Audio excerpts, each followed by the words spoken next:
حضرت مغیرہ بن شعبہ فرماتے ہیں کہ رسول اللہ صلی اللہ تعالی علیہ وآلہ وسلم آپ نے شب بیداری میں، قیام اللیل میں، رات کے وقت میں، تہجد میں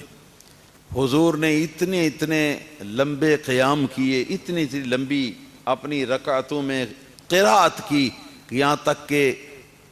بڑی دیر تک کھڑے رہنے کی وجہ سے نبی اکرم صلی اللہ علیہ وسلم کے پاؤں مبارک جو ہیں وہ سوج گئے، آپ کی پنڈلیاں مبارک جو ہیں وہ سوج گئیں۔ تو اس کیفیت کو، اس حالت کو جس وقت صحابہ کرام نے دیکھا کہ عبادت الہی، وہ بھی نفلی عبادت جو ہے، اس کے اندر سرکار کی یہ کیفیت ہو گئی ہے، اور ابھی تک رسول اللہ صلی اللہ علیہ وسلم بدستور عبادت الہی جاری رکھے ہوئے ہیں، تو ان کے دل میں ایک سوال پیدا ہوتا ہے جو انہوں نے نبی کریم صلی اللہ علیہ وسلم کی بارگاہ عالیہ میں عرض کیا ہے۔ وہ کیا ہے سوال یہ ہوا، قیل لہو، سرکار سے عرض کیا گیا، تتکلف ھذا، کہ حضور کیا اتنی شدید عبادت کا، اتنی شدید قیام اللیل کا اور شب بیداری کا تکلف فرماتی ہیں آپ، یعنی تکلیف اٹھا کر، مشقت اٹھا کر یہ قیام اللیل کی عبادت اور تہجد جو ہے اس کو سرکار آپ ادا فرماتی ہیں۔ وقد غفر اللہ لک ما تقدم من ذنبک وما تاخر، حالانکہ اللہ پاک نے تو تمہارے اگلے پیچھے معاملات سارے کے سارے آپ کو معاف فرما دیے۔ حضور آپ کو تو اب سب کچھ معاف ہے اللہ تعالیٰ کی طرف سے، لیکن اس کے باوجود آپ کو اتنی کیا ضرورت پڑی ہے کہ آپ اس حد تک اللہ تعالیٰ کی عبادت میں تکلف اور مشقت جو ہے اس کو برداشت کریں کہ آپ کی مبارک پنڈلیاں اور مبارک پاؤں جو ہیں وہ سوج جائیں، ان پر سوج آ جائے۔ تو رسول اللہ صلی اللہ تعالی علیہ وسلم نے اس بات کو سنتے ہی فوراً فی البدی یہ فکرہ ایک دم ارشاد فرما دیا کہ افلا اکون عبدا شکورا، اللہ کا، میرے اللہ کا مجھ پر اتنا فضل ہے، میرے اللہ کا مجھ پر اتنا احسان ہے، میرے اللہ کا مجھ پر اتنا کرم ہے، میرے اللہ نے مجھے اتنے مرتبے عطا فرمائے ہیں، اتنا قرب اللہ پاک نے مجھ کو عطا فرمایا ہے، تو ان قرب کے اور مراتب جو ہیں اور جو کچھ اللہ پاک کے انعامات ہیں، ان کے بدلے میں کیا مجھے اللہ تعالیٰ کا شکر گزار بندہ نہ بننا چاہیے؟ یہ امت کی تعلیم کے لیے ہے، امت کی تعلیم کے لیے ہے، وگرنہ تو سرکار دو عالم صلی اللہ تعالی علیہ وسلم نے اتنا قیام فرمایا ہے کہ یہاں تک کہ خدا تعالی بھی قرآن پاک کے اندر اپنے حبیب صلی اللہ علیہ وسلم کو مخاطب کرتے ہوئے فرمانے لگا قم اللیل الا قلیلا،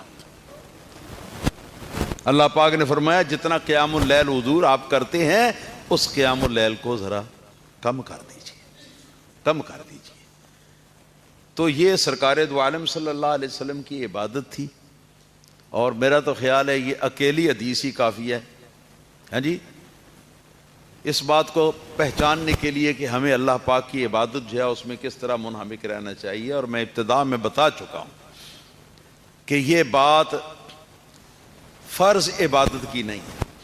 امام ترمذی نے جو عنوان قائم کیا نا، باب ما جاء فی عبادت رسول اللہ صلی اللہ علیہ وسلم، تو اس سے مراد فرائض والی عبادت نہیں ہے، بلکہ اس سے مراد عبادت نفلی عبادت ہے۔ تو اللہ پاک اس سے ہمیں سبق حاصل کرنے کی توفیق عطا فرمائے۔ حدیث تو میں نے ایک عرض کر دی، مگر میں آپ حضرات کو یہ بھی بتا دینا چاہتا ہوں کہ رسول اللہ صلی اللہ تعالی علیہ وسلم نے اللہ تعالیٰ کی عبادت یہ کب سے شروع کی؟ جہاں تک ہمیں معلوم ہوتا ہے کہ رسول اللہ صلی اللہ تعالی علیہ وسلم جب سے با ہوش و آواز ہوئے ہیں، سرکار دو عالم صلی اللہ تعالی علیہ وسلم نے اللہ تعالیٰ کی عبادت کی ہے۔ آپ کرتے رہے ہیں، اللہ تعالیٰ کی ہمیشہ عبادت کرتے رہے، مگر یہ تھا کہ جس وقت سرکار کی عمر شریف 40 برس کے قریب ہونے لگی تو نبی پاک صلی اللہ تعالی علیہ وسلم کی اب یہ کیفیت ہو گئی کہ سرکار کو بغیر عبادت الہی کیا اور کچھ سوچتا ہی نہیں تھا۔ تو صحیح بخاری میں ہے کہ رسول اللہ صلی اللہ تعالی علیہ وآلہ وسلم آپ حضرت خدیجہ الکبریٰ رضی اللہ تعالی عنہا کے گھر سے آپ اپنے لیے ہفتہ 2 ہفتے یا زیادہ عرصہ، جتنا عرصہ آپ چاہتے اتنے عرصے کا زادِ راہ کچھ کھانے پینے کا سامان لے کر، تو سرکار عبادت الہی میں تنہائی کے اندر لطف اندوز ہونے کے لیے آپ غار حرا کے اندر تشریف لے جاتے۔ ہاں جی، یہ غار حرا، جبل حرا ایک پہاڑ ہے مکہ مکرمہ سے 3 میل کے فاصلے پر، اس کا نام ہے اس کا نام ہے جبل حرا، اور اس کے اوپر جا کے چوٹی کے اندر ایک غار ہے بنی ہوئی جس کا نام ہے غار حرا، کہ اس غار کے اندر سرکار دو عالم صلی اللہ تعالی علیہ وسلم وہاں تشریف لے جاتے اور وہاں جا کے بالکل تنہائی کے اندر پوری دنیا سے کٹ آف ہو کے اپنے رب کے ساتھ رو لگاتے۔ یہ رسول اللہ صلی اللہ تعالی علیہ وسلم کا اس زمانے میں عبادت کا انداز تھا۔ پھر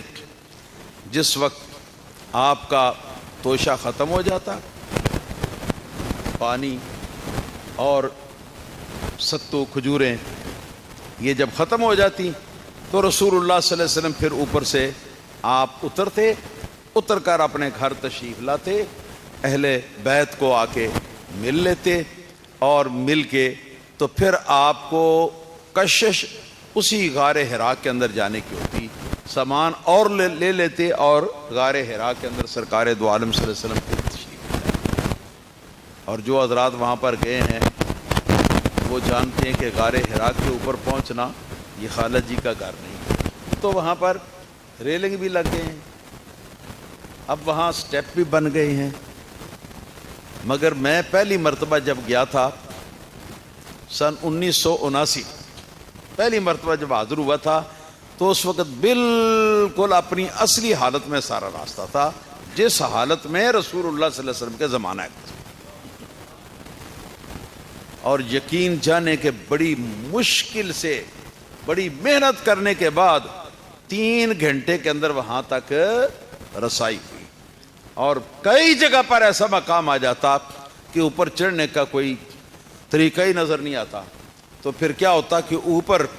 ہاتھ ڈال کے کسی آگے بڑے ہوئے پتھر کو ہاتھ ڈال کے اور اس کے بعد جمپ لگا کے تو پھر اوپر جانا پڑتا۔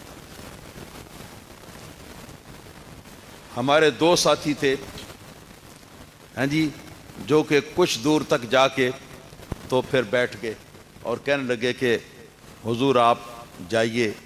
ہم اس سے زیادہ آگے جا نہیں سکتے۔ تو میں پھر اپنے ایک ساتھی کے ساتھ چلا گیا، ہم کل 4 تھے۔ اللہ اکبر، اللہ اکبر۔ وہ پہاڑ،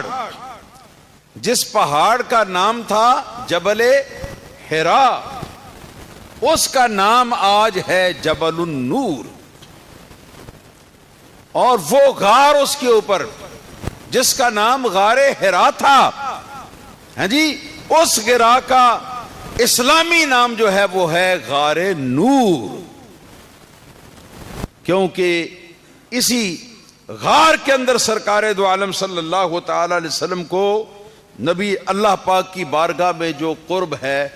اس کا انتہائی درجہ اسی غار کے اندر سرکار کو حاصل ہوا تھا، اور اسی کا نور جو ہے اس غار کے اندر جگمگایا تھا۔ اب سرکار نے، اس سے ظاہر ہوا کہ ابھی آپ کو مبعوث نہیں فرمایا گیا تھا، یعنی تبلیغ نبوت کے لیے احکام نہیں جاری ہوئے تھے، تو تب سے سرکار اللہ پاک کی عبادت کرتے تھے۔ اب یہاں پر ائمہ دین نے یہ سوال ایک قائم کیا ہے کہ پھر حضور اس زمانے میں جو عبادت کرتے تھے وہ عبادت تھی کس طرح کی، کیسے عبادت؟ بعض نے کہا کہ وہ عبادت جو ہے نا وہ کوئی حضرت آدم علیہ الصلوۃ والسلام کی شریعت کے مطابق عبادت کرتے تھے، بعضوں نے یہ کہا حضرت نوح علیہ السلام کی شریعت کے مطابق عبادت کرتے تھے، بعضوں نے کہا حضرت ابراہیم علیہ السلام کی شریعت کے مطابق عبادت کرتے تھے، بعضوں نے کہا حضرت موسیٰ علیہ السلام کی شریعت کے مطابق، اور بعضوں نے کہا حضرت عیسیٰ علیہ السلام کی شریعت کے مطابق سرکار دو عالم صلی اللہ علیہ وسلم عبادت کرتے تھے۔ مگر محققین نے فرمایا کہ اس طرح کے عقلی ڈھکوسلے جو ہیں وہ ہمارے رسول کریم صلی اللہ تعالی علیہ وسلم کے معاملے کے اندر قابل قبول نہیں ہو سکتے۔ تو پھر کیا تھا؟ جہاں تک معلوم ہو سکا ہے اس کی روشنی یہ تھا کہ مخلوق الہی سے کٹ کر دور ہو کر عین تنہائی کے اندر اپنے رب تعالیٰ کے قرب کے سرکار مزے لیتے تھے، اپنے رب تعالیٰ کی محبت کے سرکار مزے لیتے تھے،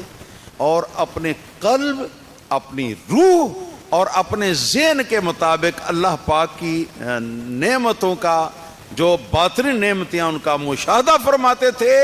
اور اللہ پاک کی جو نعمتیں ہیں ظاہری اور باطنی ان کا اپنے قلب و دماغ کے ساتھ تشکر ادا فرماتے تھے، اور اللہ تعالیٰ کی نعمتیں جو ہیں ان کے اندر فکر اور تدبر فرماتے تھے، اور اللہ تعالیٰ کے قرب کی جو منزلیں ہیں ان کے اندر آپ تفکر اور تدبر فرماتے تھے۔ یہ تھی رسول اللہ صلی اللہ علیہ وسلم کی اس زمانے کی عبادت۔ مگر اب جس وقت سرکار دو عالم صلی اللہ علیہ وسلم کے پاس جبرائیل علیہ السلام کا آنا وہی لے کر شروع ہوا، تو اس کے بعد سے پھر عبادت آپ اس طریقے سے کرتے تھے جس طریقے سے آپ کی اپنی شریعت کے اندر اللہ پاک نے عبادت کا طریقہ سرکار کو سمجھایا۔